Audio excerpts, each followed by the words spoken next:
সুপ্রিয় দর্শক আসসালামু আলাইকুম।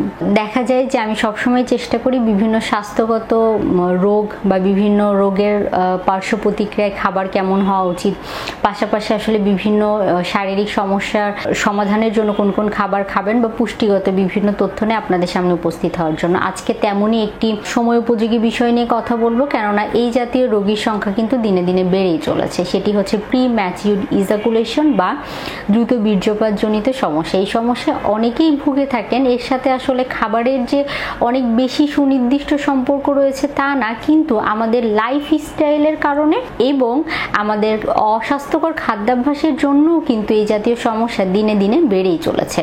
আমরা অনেকেই মনে করে থাকি যে আসলে বিষয়টি সাথে সম্পর্কিত খাবারের কোনো গুরুত্বই নেই, কিন্তু অবশ্যই খাবার গুরুত্বপূর্ণ ভূমিকা, যদি অতি গুরুত্বপূর্ণ ভূমিকা না পালন করলেও খাবার এবং লাইফস্টাইল এই দুটি যদি আপনি মডিফাই করতে পারেন বা কিছু পরিবর্তন নিয়ে আসতে পারেন, তাহলে এই সমস্যা থেকে পরিত্রাণ লাভ করা অনেকাংশেই সহজ হয়ে পড়ে। সবার প্রথমে যদি বলতে চাই কারণটি আসলে কি, অনেক ক্ষেত্রে দেখা যায় বিভিন্ন রোগ যেমন ডায়াবেটিস, হরমোনাল বিভিন্ন সমস্যা যেমন থাইরয়েডের সমস্যা বা অনেকের ক্ষেত্রে টেস্টোস্টেরন হরমোনের পরিমাণ যদি শরীরে কম হয়ে থাকে সেই ক্ষেত্রে এই সমস্যাগুলো দেখা দিতে পারে, অথবা অন্যান্য বিভিন্ন ধরনের রোগের পার্শ্ব প্রতিক্রিয়া হিসাবে বা ওষুধের পার্শ্ব প্রতিক্রিয়া, দীর্ঘ সময় ধরে অনেকে অনেক ধরনের ওষুধ খেয়ে থাকেন, সেই পার্শ্ব প্রতিক্রিয়ার কারণ হিসাবেও কিন্তু দেখা দিতে পারে এই জাতীয় সমস্যা। আর আরেকটি বিষয় যেটি হয়ে থাকে যে মানসিক বা সাইকোলজিক্যালি এই বিষয়গুলো কিন্তু অনেক প্রভাবিত হয়ে থাকে।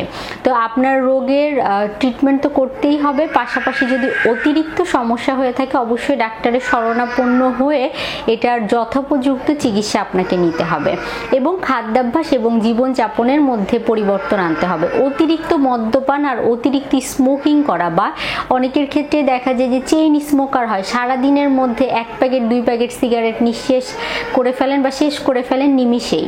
এই জাতীয় মানুষের মধ্যেও কিন্তু প্রি ম্যাচিউরড ইজাকুলেশন বা দ্রুত বীর্যপাত জনিত সমস্যা দেখা দিতে পারে। অ্যালকোহল যারা গ্রহণ করে থাকেন বা মদ্যপান যারা করে থাকেন তাদের ক্ষেত্রে ওই জাতীয় সমস্যা দেখা দিতে পারে। পাশাপাশি স্ট্রেসফুল লাইফ, অর্থাৎ ছেলেদের মধ্যে আসলে দেখা যায় যে কাজের প্রেশার অনেক বেশি থাকে, ঘর সামলে, পাশাপাশি দেখা যায় যে পরিবারের একটি প্রেশার থাকে, কাজের বা কর্মক্ষেত্রের একটি প্রেশার থাকে, অতিরিক্ত স্ট্রেসের জন্য কিন্তু এই সমস্যা তৈরি হতে পারে। তো আমি যে কারণগুলো বললাম এই কারণগুলো যদি সমাধান করতে পারেন তাহলে কিন্তু প্রথমত প্রি ম্যাচিউরড ইজাকুলেশন বা এই সমস্যা যাদের হয়ে থাকে বা দ্রুত বীর্যপাত জনিত সমস্যা, সেই সমস্যাগুলো অনেকাংশেই কমানো সম্ভব।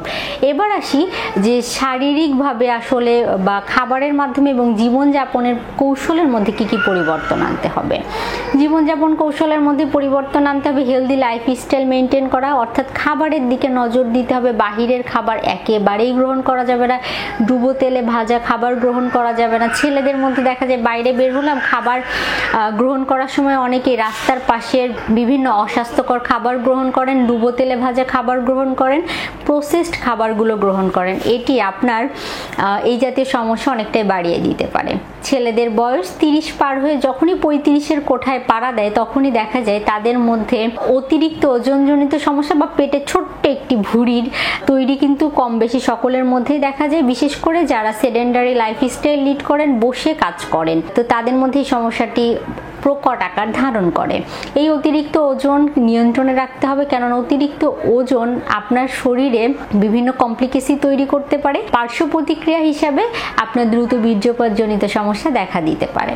পরবর্তীতে আমি যেটি বলবো, খাবার ক্যারি করার চেষ্টা করবেন, কেননা ছেলে মানুষ যেন খাবার ক্যারি করতেই চায় না। বাসায় তৈরি করা স্বাস্থ্যকর খাবার আপনার জন্য সবথেকে উপকারিতা বয়ে নিয়ে আসবে। খাদ্য তালিকায় অবশ্যই জিঙ্ক জাতীয় খাবার রাখবেন সেলিনিয়াম সমৃদ্ধ খাবার, আয়রন সমৃদ্ধ খাবার, পাশাপাশি ওমেগা 3 ফ্যাটি অ্যাসিড সমৃদ্ধ খাবার। এর পাশাপাশি আপনাকে অবশ্যই যদি প্রয়োজন হয় সাপ্লিমেন্ট গ্রহণ করার, সেক্ষেত্রে জিনসেনের সাপ্লিমেন্ট গ্রহণ করতে পারেন বা বিভিন্ন ধরনের সাপ্লিমেন্ট আসলে দেওয়া হয়ে থাকে। যদি শরীরে সেই নিউট্রিয়েন্টের ঘাটতি থাকে তাহলে সেই ঘাটতি পূরণ করতে হবে। ভিটামিন ডি জন্য নিয়মিত গায়ে সূর্যের আলো লাগাতে হবে ফিজিক্যালি অ্যাক্টিভ থাকতে হবে। ফিজিক্যালি অ্যাক্টিভ থাকা বলতে বোঝাচ্ছি সারাদিন আসলে অফিসে বসে কাজ করলেন, বাসায় গেলেন, বাসায় গিয়ে খাবার খেয়ে শুয়ে পড়লেন, এই কাজটি আমরা বেশিরভাগ ক্ষেত্রে করে থাকি বা ছেলে মানুষরা এই কাজটি বেশি করে থাকে। এর বাহিরে যে নিজেকে একটু সময় দিতে হবে, 30 থেকে 40 মিনিট হাঁটাহাঁটি করতে হবে, এই বিষয়টি অনেকেই মাথায় রাখেন না বা মাথায় রাখতে চাইলেও হয়ে ওঠে না। এই বিষয়টি থেকে বের হয়ে আসতে হবে। নিয়মিত শারীরিক ব্যায়াম বা এক্সারসাইজ করলে সেটি আপনার প্রিম্যাচিউর ইজাকুলেশন বা যাদের দ্রুত বীর্যপাত জনিত সমস্যা হয়ে থাকে তাদের ক্ষেত্রে কিন্তু খুব ভালো কাজ করে থাকে। তো আপনি নিয়মিত চেষ্টা করবেন সকাল বা বিকেল নিয়মিত এক্সারসাইজ করার জন্য, অ্যান্টিঅক্সিডেন্ট সমৃদ্ধ খাবার গ্রহণ করার জন্য। অ্যান্টিঅক্সিডেন্ট সমৃদ্ধ খাবার বলতে বুঝেছি সিজনাল ফলমূল, শাকসবজি, এগুলো নিয়মিত গ্রহণ করলে সেটি দেখা যায় যে আপনার শরীর থেকে টক্সিন বা বিষাক্ত উপাদানগুলো বের করে দিতে সাহায্য করবে। আর পাশাপাশি শরীরের রোগ প্রতিরোধ ক্ষমতা বৃদ্ধি করতেও গুরুত্বপূর্ণ ভূমিকা পালন করবে। তো যারা আশা করি শুনছিলেন বা এই জাতীয় সমস্যায় যারা ভুগে থাকেন তাদেরকে বলবো যে আপনারা জীবনযাপনের কৌশলের মধ্যে পরিবর্তন নিয়ে আসেন, ওজন নিয়ন্ত্রণে রাখার চেষ্টা করেন, নিয়মিত শারীরিক পরিশ্রম ব্যায়াম করার চেষ্টা করেন, রোগ থাকলে বা অসুখ থাকলে সেটি নিয়ন্ত্রণে রাখার চেষ্টা করবেন, স্ট্রেস ফ্রি বা মানসিক চাপ মুক্ত জীবনযাপন করার চেষ্টা করেন। তাহলেই কিন্তু আপনি এই দ্রুত বীর্যপাত জনিত সমস্যায় যদি ভুগে থাকেন সেই সমস্যাটি কিন্তু অনেকাংশেই কমাতে পারবেন। ধন্যবাদ।